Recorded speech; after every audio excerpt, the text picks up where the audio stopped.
Irmãos queridos, nós vamos abrir a palavra de Deus, a carta de Paulo aos Efésios, capítulo 6, e faremos a leitura dos versos 10 ao verso 13. Carta aos Efésios, capítulo 6, versos de 10 a 13. Paulo escreve assim: quanto ao mais, sede fortalecidos no Senhor e na força do seu poder. Revesti-vos de toda a armadura de Deus, para poderdes ficar firmes contra as ciladas do diabo.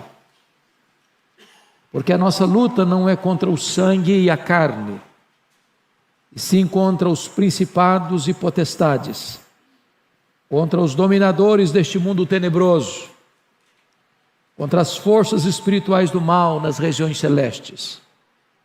Portanto, tomai toda a armadura de Deus, para que possais resistir no dia mau, e depois de terdes vencido tudo, permanecer inabaláveis.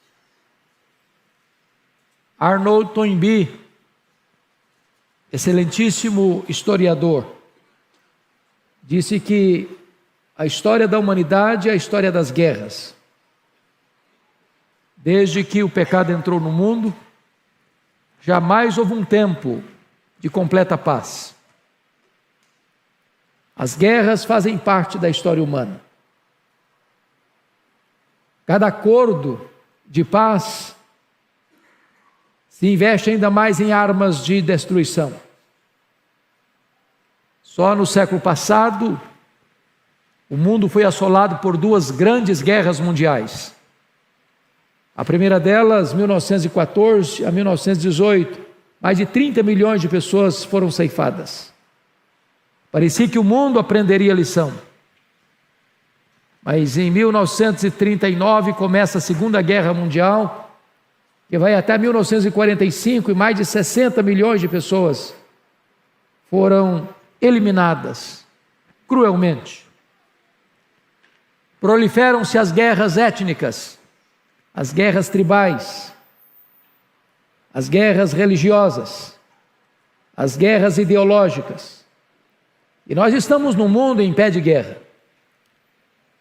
Famílias contra famílias, partidos políticos contra partidos políticos, ideologias contra outras ideologias. Mas hoje eu não vim aqui tratar desse tipo de guerra. Hoje eu quero tratar com você sobre uma guerra mais ampla, mais grave, de consequências mais danosas. Eu quero usar como tema hoje: estamos em guerra. Que tipo de guerra é esta? Que tipo de batalha é esta? Que abrange a todos nós. Nessa peleja não há campo neutro. Nesta peleja não há ninguém dispensado. Quem não é um guerreiro é uma vítima. Não há lado neutro. Quando eu era criança ainda, vi um quadro dependurado na parede de uma igreja. E alguns talvez já viram esse quadro, chamado Quadro dos Dois Caminhos. E naquele quadro, quando observei um pouco mais atentamente, percebi um grave erro. Havia um caminho estreito, sinuoso, íngreme, rumo à glória. Havia outro caminho largo, espaçoso, concorrido por uma multidão. Prazeres, diversões, vícios, festas, excessos. Mas curiosamente no quadro havia um grupo que ainda estava antes dos dois caminhos, como se ainda tivesse que fazer uma opção: qual caminho seguiriam, se o largo ou se o estreito. Você não encontra isso na Bíblia. Ou o homem está no caminho largo, ou o homem está no caminho estreito. Ou ele vive debaixo do governo de Cristo, ou ele está sob a potestade de Satanás. Ou ele está no reino da luz, ou ele vive no império das trevas. Ou Jesus é o Senhor da sua vida, ou ele está debaixo do tacão de Satanás. Ou Deus governa a sua história, ou ele está sob a potestade do mal. Não há campo neutro. Certamente a vida cristã não se desenrola aí num parque de diversões, numa colônia de férias. Nós vivemos num campo minado. Não apenas a nossa carne milita contra nós, porque a inclinação da carne dá para o mal e a inimizade contra Deus. Não apenas o mundo, esse sistema posto no maligno, cujos valores são outros, diferentes dos valores do reino de Deus, distorcendo a verdade, maquiando a mentira, dourando a pílula, transformando o pecado em algo apetitoso, vantajoso, proveitoso, necessário. Mas temos ainda mais, um inimigo invisível, porém real. Um inimigo que você não pode lutar contra ele com armas carnais, mas você precisa de armas espirituais poderosas em Deus para destruir fortalezas e anular sofismas. Todos nós estamos nesta guerra. E hoje eu quero tratar com você exatamente sobre este assunto. No trato desta matéria, há duas coisas que precisamos nos acautelar e termos muito cuidado. Primeiro, é o perigo de subestimar o inimigo. Quando se trata de guerra, não há nada mais perigoso do que você enfrentar um inimigo que você não sabe quem é, não conhece o seu poder, a sua força, a sua estratégia, as suas armas, seu perigo, suas ciladas, suas armadilhas. Há muita gente ainda hoje, irmãos, até dentro das igrejas, que acham que o diabo é um ser mítico, lendário, uma força negativa, que não oferece qualquer risco, que não oferece qualquer perigo, e subestima o inimigo. Alguns dizem que o diabo não passa de uma formiguinha inofensiva, de um leão desdentado, de uma víbora sem veneno. E o apóstolo Paulo nos exorta dizendo que nós não podemos ignorar os desígnios de Satanás. Nós não podemos entrar nessa luta de cara limpa, usando armas carnais. Mas se este é um extremo, e há um outro extremo também muito perigoso. É o perigo de superestimar este inimigo.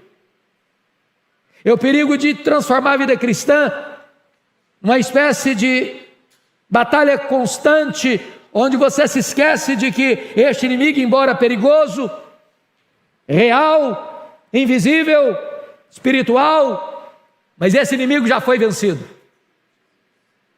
O Senhor Jesus Cristo triunfou sobre ele na cruz, já arrancou a armadura dele, já o expôs ao fracasso, à derrota, à vergonha, ao opróbrio. Portanto, se nós estivermos com Cristo, na dependência dele, revestidos com o poder do Espírito Santo de Deus, nós entramos nesta batalha vencedores, vitoriosos.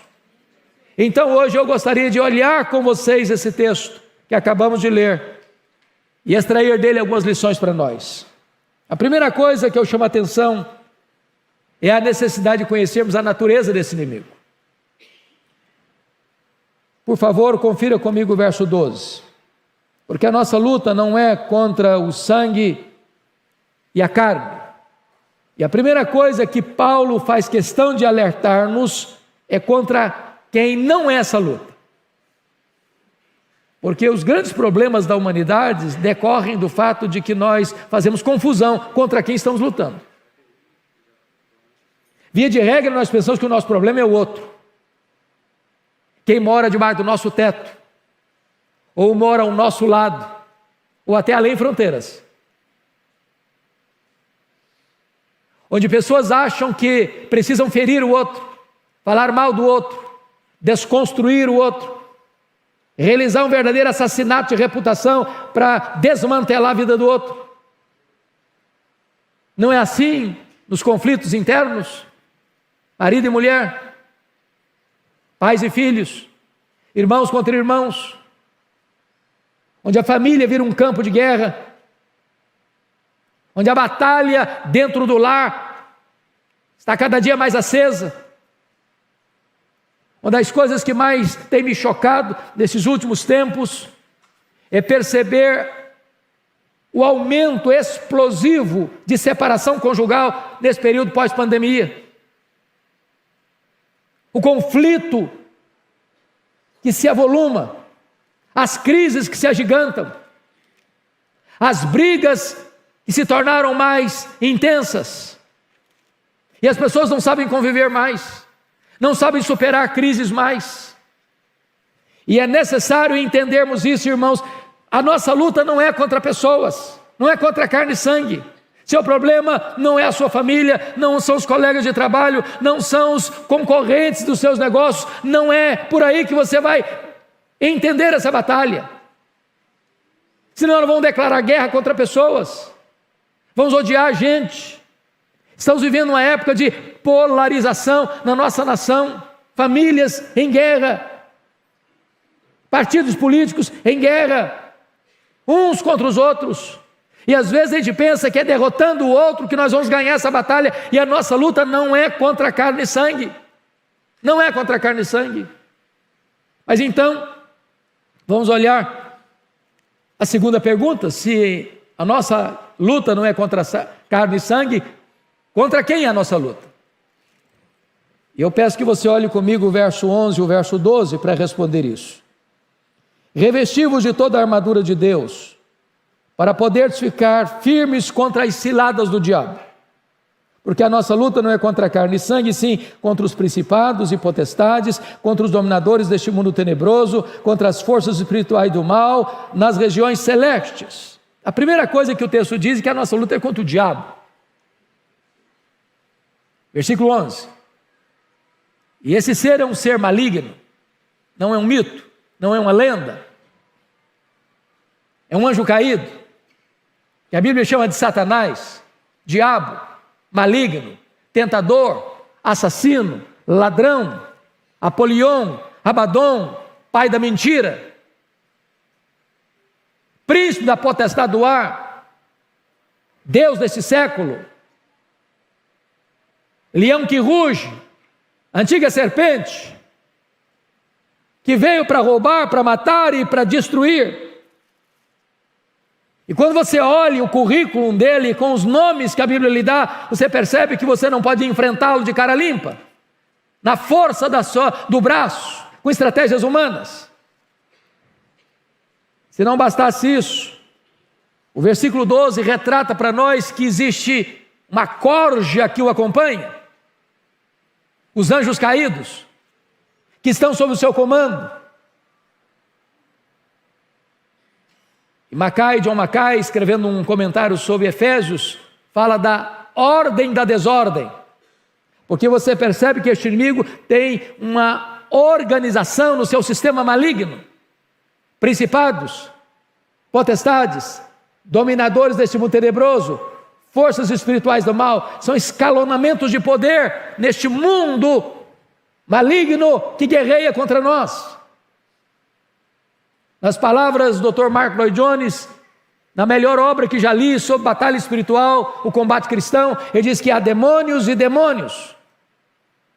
É por isso que Jesus Cristo disse para os seus apóstolos: esta casta não sai senão com oração e jejum.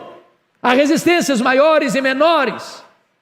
E nós precisamos entender que toda essa estrutura maligna, toda essa orquestração do mal em estratificações de poder declaram guerra contra nós, e a nossa batalha é contra esses seres malignos que não dormem, que não tiram férias, que ficam nos espreitando, porque a Bíblia diz que o diabo anda ao nosso redor como um leão que ruge, procurando a quem devorar. Ele vive por aí, rodeando a terra e passeando por ela. E nós precisamos compreender, meus amados irmãos, a gravidade disso, para entendermos quais são as características desses inimigos. Então vejamos em primeiro lugar quais são as características desse inimigo. Primeiro, eles são poderosos. A Bíblia fala de principados e potestades. Não há nada mais perigoso do que a soberba espiritual de eu achar que eu tenho em mim mesmo a força, o poder para enfrentar o inimigo. Ele é astuto, ele é ardiloso, ele é poderoso. E nós precisamos nos acautelar para não acharmos que nós temos condições de enfrentá-lo com o nosso próprio entendimento, com a nossa própria força. Ele é o espírito que atua nos filhos da desobediência, fazendo eles escravos. Ele cega o entendimento dos incrédulos. Podem perceber isso. A gente pensa que o diabo ele age só numa pessoa que você vê se retorcendo, espumando, endemoniada. Não, o diabo age nos meios acadêmicos, cegando o entendimento, trazendo confusão ideológica, trazendo confusão filosófica, trazendo confusão de conceitos, cegando o entendimento, tapando os olhos à realidade espiritual. O diabo age como? Na ganância. Como agiu no caso de Ananias e Safira, que foram enganados, porque eles queriam fama, e eles usaram esta questão para alcançar a fama, o dinheiro, como usou com Geazi, ou o orgulho, como usou com Uzias, ou a segurança pessoal na força do seu exército, como está lá em 1 Crônicas 21, com Davi, levando-o a fazer um censo para mostrar a grandeza do seu exército. Precisamos nos acautelar, portanto, mas mais do que isso, esses inimigos são malignos. Veja você no verso 12, são neste mundo tenebroso, forças espirituais do mal. E a nossa luta vai exatamente entrar nessa questão que ele diz aí, contra dominadores deste mundo tenebroso. E a ideia aí é de trevas espessas, lôbregas, dos porões da iniquidade, das profundezas do mal. Quanta coisa imunda, quanta coisa horrível, quanta coisa maligna você vê hoje. E quando você vai cavar lá no profundo, você vai ver a ação do inimigo neste mundo tenebroso. Guerras, assassinatos, arrombamentos, assaltos, aborto, arrombamentos tirando a vida do outro, latrocínio. Tudo isso, irmãos, existe por trás muito mais que uma mente humana. O homem é caído, é verdade. O mundo está posto maligno, é verdade. Mas por trás da carne, por trás do sistema do mundo, existe um agente do mal inspirando tudo isso. Você olha, por exemplo, a questão do cinema hoje, que é uma arte extraordinária. Quando você vê hoje o volume de filmes que tem de ocultismo, de violência extrema, ou de produtos nesta área no mundo infantil, quanto mal, quanta violência, quanta coisa horrível. Não é possível que apenas a mente humana conceba tudo isso. Existe o espírito que está agindo malignamente para mudar a cultura, para mudar tudo, para servir de prato cheio, para que as pessoas deixem a Cristo e sirvam a Satanás nesses aspectos da ação maligna. Mas mais do que isso, esses inimigos são também astutos. Olha comigo o versículo 11, está escrito assim: revestivos de toda a armadura de Deus, para poder ficar firmes contra as ciladas do diabo. A palavra cilada aqui é a palavra metodeia, de onde vem a nossa palavra métodos e estratagemas. Depois de Deus, talvez ninguém nos conheça melhor que Satanás, porque ele vive por aí, rodeando a terra e passeando por ela. Ele está de olho, está antenado. Ele está como um leão rugindo ao nosso redor, procurando alguém para devorar. E ao conhecer-nos, ele sabe o seu ponto forte, supostamente forte. Aquilo que você acha que você é forte, que pode ser o seu ponto mais fraco. Lembram de Pedro? Pedro, quando Jesus diz: olha, Pedro, Satanás requereu você para peneirar você como trigo, mas eu roguei por ti. E Jesus já havia dito para eles: olha, nesta noite todos vós os escandalizareis comigo, como está escrito, ferirei o pastor e as ovelhas ficarão dispersas. E Pedro: não, Senhor, a corda não rói do meu lado, eu sou um homem forte, eu tenho confiança em mim mesmo, ele que todos te abandonem, eu jamais, por ti darei minha vida, irei contigo para a prisão e para a morte. E Pedro, nesse momento, ele pensa que ele é forte, ou até pensa que ele é melhor que os outros, e aí estava a fraqueza dele. Por isso a Bíblia diz: aquele que pensa está em pé, veja que não caia. Não confie em você, não confie no seu conhecimento, não confie na sua cultura, não confie na sua riqueza, não confie na sua saúde, não confie no seu potencial. Saiba disso, você depende da graça de Deus para ficar de pé. Mas, amados, o inimigo também conhece o nosso chamado ponto fraco. Todos nós temos um calcanhar de Aquiles. Nem todos são tentados na mesma proporção, com as mesmas coisas. Um é tentado na área do sexo, outro é tentado na área do dinheiro, outro é tentado na área da vaidade, da soberba, da arrogância. E ele conhece essas coisas, e ele patrocina o ambiente para que você pise numa casca de banana e caia. Então vigie. Ele tem muitas ciladas. Foi assim que a Bíblia diz com Jesus Cristo. Ele tentou Jesus 40 dias no deserto. 40 dias. Jesus estava com fome, tinha jejuado 40 dias, e ao longo dos 40 dias, Satanás está tentando Jesus. E diz a Bíblia, lá em Lucas 4, que o diabo o abandona e o deixa até momento oportuno. Ele volta à carga, de outra maneira, com outros instrumentos, com outras estratégias, com outros métodos. Então vigie, meu irmão, vigie. Mas mais do que isso, meus amados,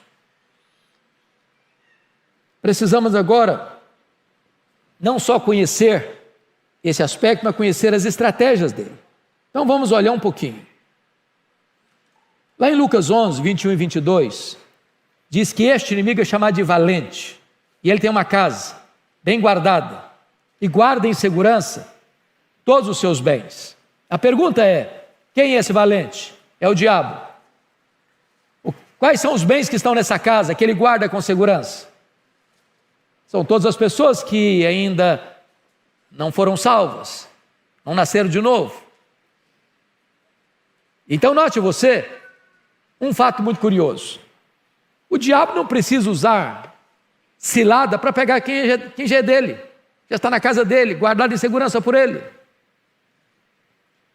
Então quando você para pensar nisso, e você pensa numa linguagem de guerra, você acha que o diabo vai escalar os seus demônios mais perigosos no campo de futebol ou dentro da igreja? Onde você acha que ele vai tentar com mais sutileza? É numa boate? Ou numa reunião de oração? Aqueles que ainda não nasceram de novo estão na casa do valente, guardados em segurança por ele, no império das trevas, debaixo da potestade de Satanás. Então nós precisamos nos acordar para o fato da grande batalha que nós estamos vivendo. Agora notem, o que tipo de cilada ele usa para atingir o povo de Deus? Primeiro, está lá em Mateus 13:19.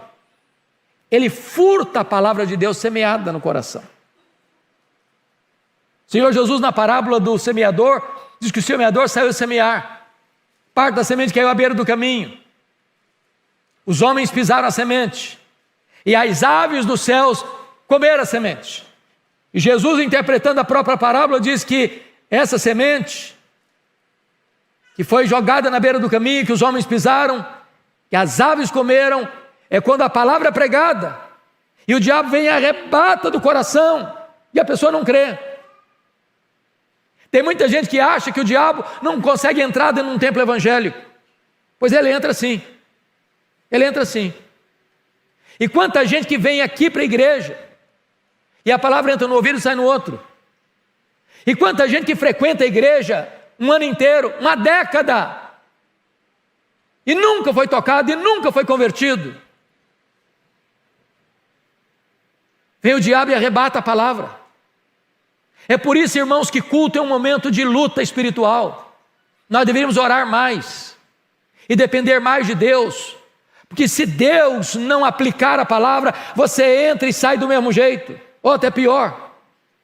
É por isso que nós precisamos pedir para que Deus, por sua graça, tire a venda dos olhos, tire o tampão dos ouvidos e troque o coração de pedra por um coração de carne, para que as pessoas se humilhem debaixo da poderosa mão de Deus ao ouvirem a palavra de Deus. Mas mais do que isso, o diabo faz mais. Diz a Bíblia lá em Gênesis 3, 1 a 5, que ele coloca dúvidas sobre a palavra de Deus. É isso mesmo que Deus disse. Eu hoje de manhã, lá em Cuiabá, estava sentado, cheguei um pouco mais cedo num banquinho, O culto ainda não tinha começado, chega uma irmã e disse para mim com o coração apertado que a sua filha, nesse período de pandemia, deixou a igreja e agora ela não acredita mais na Bíblia. A Bíblia já não faz mais sentido para ela. Foi criada no Evangelho, criada na igreja, aluno de escola dominical. Quantas pessoas que hoje ainda estão ouvindo o sibilo da serpente, que Eva ouviu, é assim mesmo que Deus disse? Será que esse livro merece confiança? Será que a Bíblia é a palavra de Deus? Será que esse livro é inerrante? Será que esse livro é infalível? Será que esse livro é suficiente? Será que eu ainda posso continuar crendo na Bíblia? Será que não é um livro ultrapassado? Será que não é um livro que precisa ser atualizado? E o diabo está destilando essas dúvidas no coração das pessoas.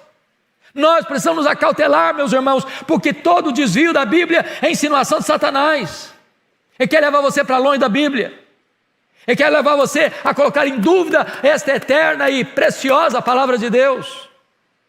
Mas mais do que isso, olha comigo a Escritura. Em terceiro lugar, ele vai gerar insatisfação. Meus irmãos, não tem nada mais perigoso que o diabo fez com Adão e Eva lá no Éden, que eu estou fazendo hoje. A pessoa está insatisfeita com a vida, está insatisfeita com a casa que mora, está insatisfeita com a roupa que veste, está insatisfeita com a comida que come, está insatisfeita com o cônjuge, está insatisfeita com os filhos, está insatisfeita com a igreja, está insatisfeita com a nação. Ela está insatisfeita, e quando você está insatisfeito, um paraíso vira um tormento para você. O jardim do Éden vira um lugar terrivelmente estreito para você.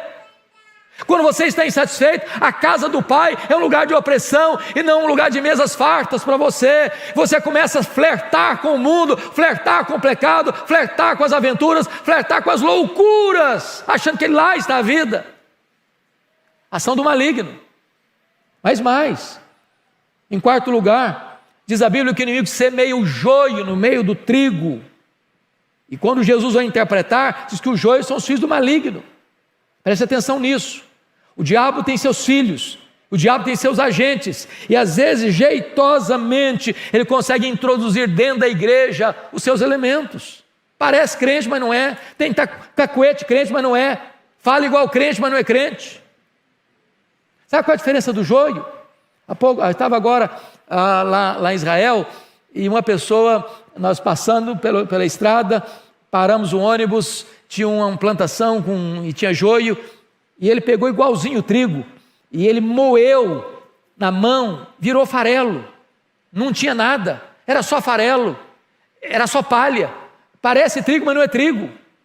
Na hora que a coisa aperta, na hora de tirar o extrato da vida, não tem vida.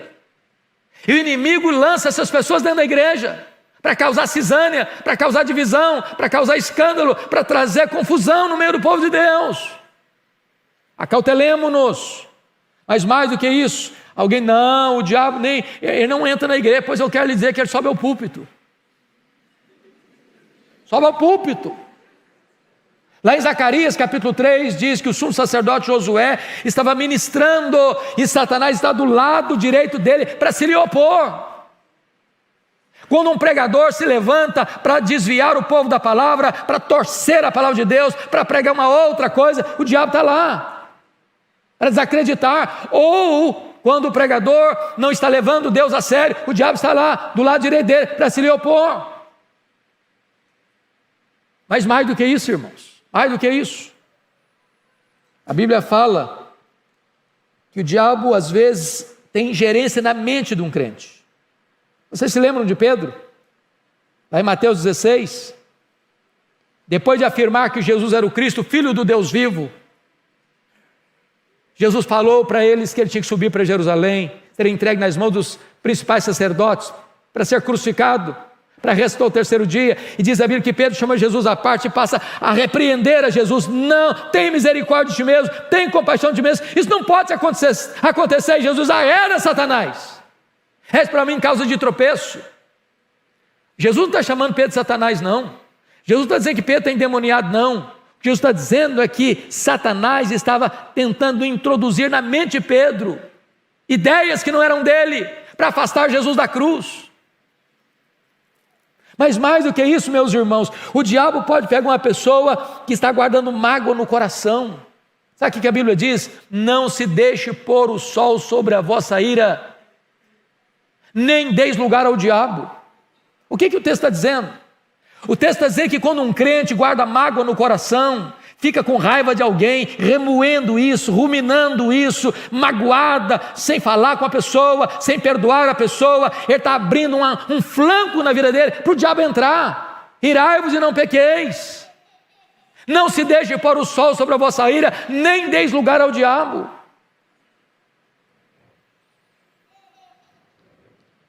Pois bem, a Bíblia diz que o diabo até se transfigura em anjo de luz. Ele resiste à oração, como resistiu à oração de Daniel. Ele resiste ao avanço da obra missionária, como Paulo testemunha lá em 1 Tessalonicenses 2,18. Ele engana por falsos milagres. Está lá escrito na Bíblia. Em 2 Tessalonicenses 2,9, engana através de falsos milagres. 2 Tessalonicenses 2,9. Tem muito milagre aí, meu irmão, que as pessoas estão aplaudindo e é o diabo que está realizando para enganar as pessoas, para levar as pessoas para longe de Deus. Mais do que isso, o diabo, diz a Bíblia, ele cria falsas doutrinas, espíritos malignos que induzem a falsas doutrinas.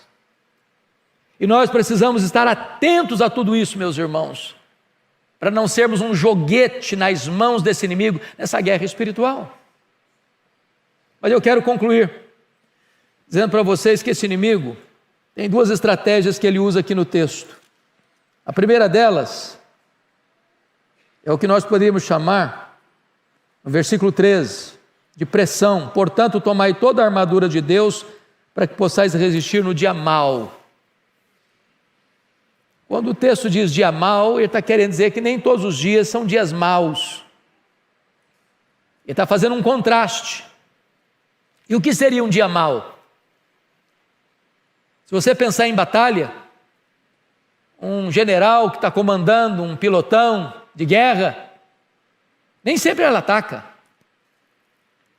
Há momento que recuar é estratégico, que refazer a estratégia é necessário, que não dar informação de tudo que se vai acontecer na guerra é fundamental para ganhar.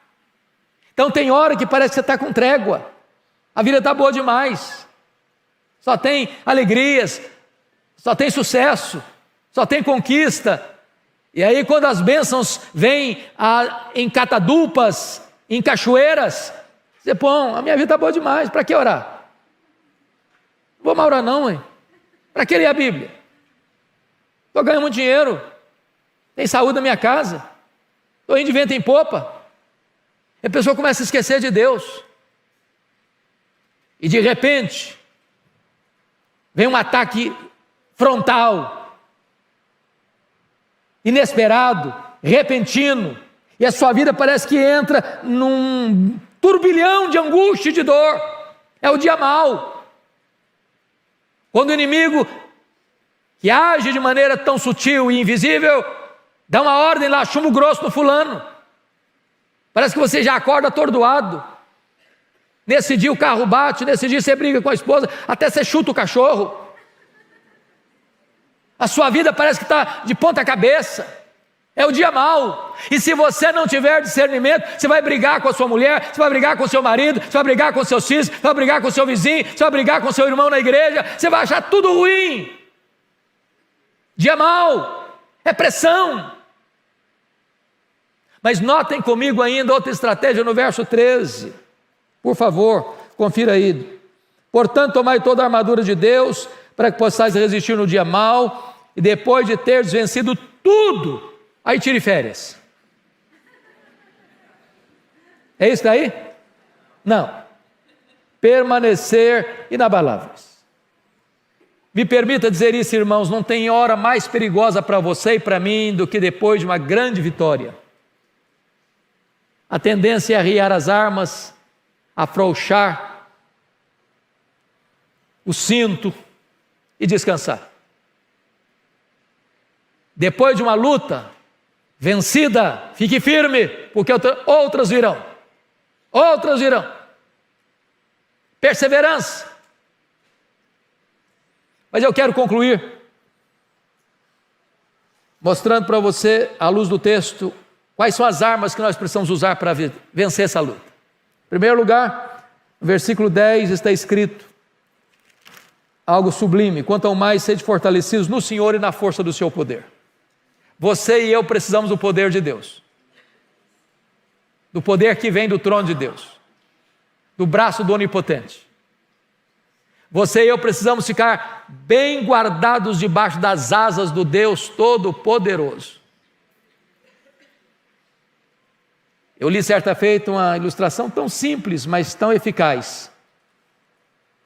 Uma sala de escola dominical, uma criança foi perguntada: o que é que você vai fazer se o diabo bater a porta da sua casa? Você vai abrir? A menina respondeu: se eu for à porta e eu ver que é o diabo que está lá, vou abrir não, vou chamar Jesus para atendê-lo. Você não tem força, nem eu. Nós precisamos da força que vem do alto, sermos capacitados com o poder de Deus. Segunda coisa, amados, confira comigo, versículo 11: revesti-vos de toda a armadura de Deus. Toda a armadura de Deus. Tem peça para a cabeça, tem peça para o seu peito, tem peça para o seu braço, tem peça para os seus pés. O seu corpo precisa estar coberto. Mas é curioso que não tem peça para as suas costas. Você precisa vigiar. Vigiar, olhos atentos. Então, toda a armadura de Deus. Não entre nessa guerra de cara limpa, não. Nós não podemos ignorar o inimigo. Nós precisamos tomar toda a armadura de Deus. E preste atenção nisso. O inimigo já não tem mais armadura. A palavra armadura, panóplia no grego, diz que o mais valente do que o valente chega lá na casa dele, tira a armadura dele, prende-o e lhe divide os despojos. Em outras palavras, Jesus já entrou na casa do valente, Jesus já tirou a armadura do valente, Jesus já amarrou o valente, e Jesus tirou você e a mim da casa do valente, e hoje nós somos livres. Hoje nós somos tirados do império das trevas para o reino da luz. Hoje nós pertencemos ao reino de Cristo. Hoje nós somos filhos de Deus. Hoje nós estamos libertos e hoje nós estamos cobertos pelo sangue do Cordeiro. Louvado seja Deus! E o inimigo não tem armadura, mas você e eu podemos ser tomados e revestidos de toda a armadura de Deus. Que o Senhor então nos ajude e nos fortaleça. Me permita ilustrar isso. Quando eu estive visitando com um grupo de irmãos aqui do Brasil, a missão Quacis-Abantu, onde aconteceu um grande avivamento na África do Sul. Aquele avivamento começa com uma história muito curiosa, com o pastor Earl Stiggin. Ele pregava lá já há 12 anos, ele armava uma tenda e pregava para os Zulus, uma tribo animista, feiticeira, extremamente brava. Para você ter uma ideia, quando dois Zulus entravam em conflito, em guerra pessoal, em briga pessoal, um tinha que matar o outro. E ao matar o outro, tinha que abrir o ventre, pegar o fígado e chupar o sangue, para dizer que ele era homem, bravo, guerreiro. Resultados pífios, 12 anos. Até o dia que o pastor Erlo estava pregando e entra uma mulher, se assenta no último banco. E terminado o culto, o pastor vai conversar com ela, e ela pergunta assim: pastor, o senhor pregou hoje que o seu Deus tem todo o poder, é isso mesmo? É isso mesmo que eu preguei. Falei: então eu preciso do seu Deus, porque tem uma filha endemoniada lá em casa, amarrada num tronco, com correntes, com um bicho. Então vai lá na minha casa para minha filha ser liberta. O pastor Erlo disse que naquele dia ele sentiu um calafrio na espinha. Disse: meu Deus, se não funcionar, o que é que eu vou fazer? Quando ele chegou, o quadro era muito pior. A moça estava igual uma fera selvagem, ensanguentada, furiosa. Ele tentou expulsar os demônios daquela moça, não conseguiu. Ele chamou os missionários da região, não conseguiram. Amarraram a moça, levaram-na para uma fazenda. Ela quebrou tudo por lá e tiveram que devolvê-la no estado pior. E o pastor Erlo tomou a decisão: eu vou embora daqui. Eu não tenho mais autoridade para pregar aqui. Estou desacreditado aqui. Quando ele estava arrumando as malas para ir embora, Deus falou ao coração dele: você não tem que ir embora, você tem que buscar poder. Ele parou tudo que estava fazendo, chamou os missionários, eles começaram a buscar a Deus, a acertar a vida com Deus, e Deus foi trazendo sobre eles convicção de pecado, meses e meses de choro, de lágrimas, de arrependimento. Os últimos 3 meses, eles se reuniram 3 vezes por dia, eles só conseguiam chorar. Ao final desse tempo, numa manhã, o Espírito Santo foi derramado sobre eles. A primeira coisa que fizeram foi na casa daquela mulher, e na autoridade do nome de Jesus, libertar aquela moça. A segunda coisa é que os feiticeiros iam chorando, correndo de todos os cantos, de todos os lados, para confessar os seus pecados e acertar a vida com Deus. Quando os missionários acordavam, tinha 5, 10, 15, 20 pessoas na porta de cada um, com pressa para acertar a vida com Deus. E eu vi com os meus olhos ali coisas extraordinárias acontecendo. Primeiro, um templo construído para 15 mil pessoas numa fazenda. E multidões vindo de todos os cantos do mundo para ver o que Deus estava fazendo ali. Cegos viram, coxos andaram, mortos ressuscitaram. Multidões se converteram. O Deus de Erle Stigen é o Deus dessa igreja. O Deus que fez é o Deus que faz, é o Deus que fará. O nosso glorioso Redentor já venceu na cruz. E se nós estamos nele, nós somos mais do que vencedores. Nós não temos que ter medo do diabo. A Bíblia diz que nós devemos nos submeter a Deus e resistir ao diabo, e ele fugirá de nós. Que Deus nos ajude, que Deus nos abençoe, que Deus nos fortaleça com o seu poder, que Deus nos cubra com a sua armadura, que nós sejamos um povo mais do que vencedor em Cristo Jesus, nosso Senhor. Vamos orar, queridos, o pastor Arival vai orar por nós. Vamos ficar de pé, irmãos. Senhor Deus, nós te louvamos pela palavra pregada neste momento. Que Satanás não tire, não roube essa palavra da minha mente, do meu coração. Que essa palavra possa frutificar aqui nesta noite, trazendo quebrantamento, trazendo a Deus arrependimento, trazendo a Deus convencimento de pecado. Destrói, ó Deus, toda a nossa soberba espiritual, nosso espírito de independência do Senhor. Coloca-nos, ó Deus, na posição correta. Pai querido, nós precisamos de Ti, nós precisamos ser fortalecidos pelo Teu poder, nós precisamos usar a armadura de Deus, nós precisamos do poder do Espírito Santo. Tem misericórdia, Senhor, daqueles que estão sendo ou estão enfrentando dias maus na sua vida. Guarda os nossos pés, guarda os nossos olhos, guarda os nossos ouvidos. Guarda-nos, ó Deus, do maligno, Senhor. Esconde-nos, esconde-nos à sombra do Onipotente. Venha trazer restauração espiritual nessa noite, cura, libertação. Nós precisamos de Ti, nós dependemos de Ti, Senhor. É a nossa oração em nome de Jesus. Amém.